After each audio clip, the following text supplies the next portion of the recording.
Decompose બોડીના mobile postmortem માટે જીઆરઆઈપી તરફથી એટલે કે ગ્રીપ તરફથી ગોત્રી ફોરેન્સિક ડિપાર્ટમેન્ટને એવોર્ડ એનાયત. જેએમઈઆરએસ સંચાલિત ગોત્રી મેડિકલ કોલેજના ફોરેન્સિક મેડિસિન અને ટોક્સિકોલોજી વિભાગ દ્વારા મોબાઈલ પોસ્ટમોર્ટમ રૂમ કાર્યરત કરવામાં આવ્યા હોવાના રચનાત્મક વિચારને જીઆરઆઈપી દ્વારા ગાંધીનગર ફોરેન્સિક સાયન્સ યુનિવર્સિટી ખાતે તારીખ 19 મેના રોજ યોજાયેલા સમિટમાં રજૂ થયેલા પ્રોજેક્ટમાં બીજો નંબર આવ્યો હતો. આ બદલ ગોત્રી મેડિકલ કોલેજની ફોરેન્સિક ટીમને એવોર્ડ એનાયત કરાયો હતો. અલગ પોસ્ટમોર્ટમ આ મોબાઈલ પોસ્ટમોર્ટમ રૂમમાં થાય અને આ મૃતદેહને કોલ્ડ સ્ટોરેજમાં રાખવાની પણ વ્યવસ્થા ઊભી કરવાનું નક્કી કર્યું હતું.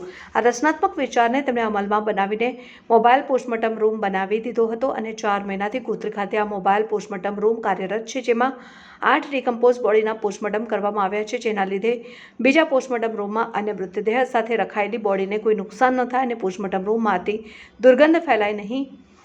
ઇન્ક્વેસ્ટ સહિતની કામગીરી કરનાર પોલીસ કર્મચારીઓને મોબાઈલ પોસ્ટમોર્ટમ રૂમ, પીએચસી અને સીએચસી જ્યાં સુવિધા ન હોય કે જર્જરિત હોય ત્યાં મદદરૂપ થઈ શકે. આસપાસના પ્રાથમિક અને સામૂહિક આરોગ્ય કેન્દ્ર ખાતે એક રાખવામાં આવે તો તે બધા માટે ઉપયોગી થઈ શકે છે. આ રચનાત્મક કાર્ય બદલ ગાંધીનગર ફોરેન્સિક સાયન્સ યુનિવર્સિટી ખાતે તારીખ 19 મેના રોજ યોજાયેલા ત્રીજા અધિવેશનમાં રજૂ થયેલા પ્રોજેક્ટમાં ગોત્રી ફોરેન્સિક વિભાગના આ પ્રોજેક્ટનો બીજા નંબર આવતા પ્રાધ્યાપકોને એવોર્ડ એનાયત થયો હતો.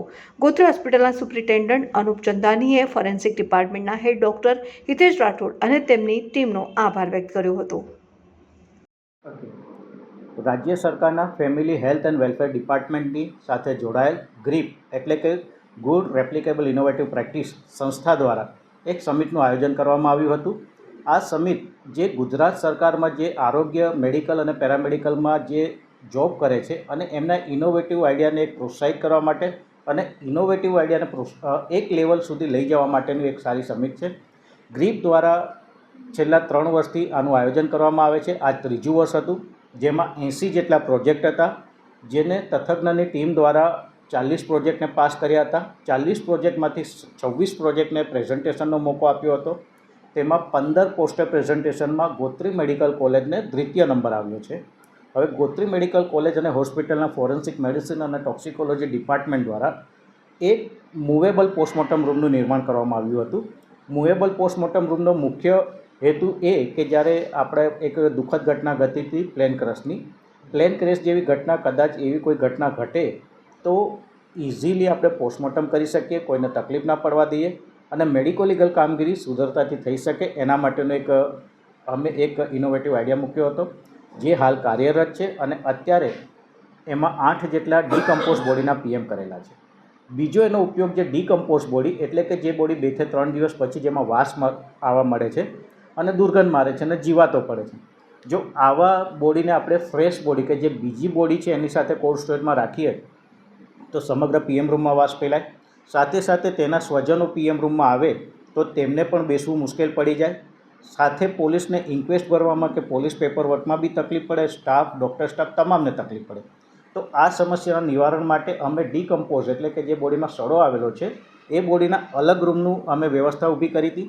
ત્યાં એના માટે આ કન્ટેનર ખૂબ જ ઉપયોગી છે. ત્યાં 2 બોડીના પોસ્ટમોર્ટમ થઈ શકે છે અને 8 બોડી આપણે કોલ્ડ સ્ટોરેજમાં રાખી શકીએ એવી બંને વ્યવસ્થા એક જ કન્ટેનરમાં આપણે રાખેલ છે.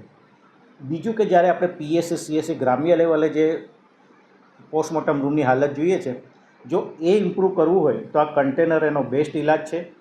સાથે જો કોઈ જૂની મેડિકલ કોલેજ અને હોસ્પિટલ રિનોવેટ થતી હોય તો મેડિકો લીગલ કામગીરી એવી છે કે જેને આપણે બંધ ના કરી શકાય. તો આવા સમયે જો કન્ટેનર રૂપ આપણે મૂકી દઈએ આવું કન્ટેનર તો મેડિકો લીગલ કામગીરી સાથે સાથે ચાલુ પણ રહે અને જ્યારે કમ્પ્લીટ પીએમ રૂમ બની જાય ત્યારે આ કન્ટેનરનો ડીકમ્પોઝ બોડી માટે આપણે ઉપયોગ કરી શકીએ છીએ.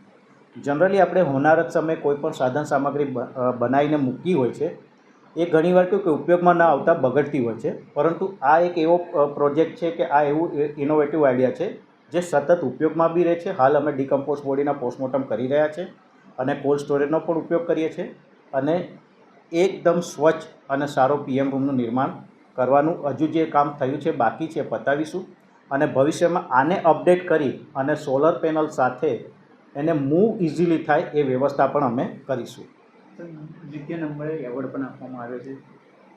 હાલ જે અમને દ્વિતીય નંબરે એવોર્ડ જે આપવામાં આવ્યો છે ગ્રીપ સંસ્થા દ્વારા, એ અમને ફોરેન્સિક સાયન્સ યુનિવર્સિટીના ઓડિટોરિયમ ખાતે તારીખ 19ના રોજ જે કાર્યક્રમ રાખવામાં આવ્યો હતો ત્યારે અમને આપવામાં આવ્યો છે.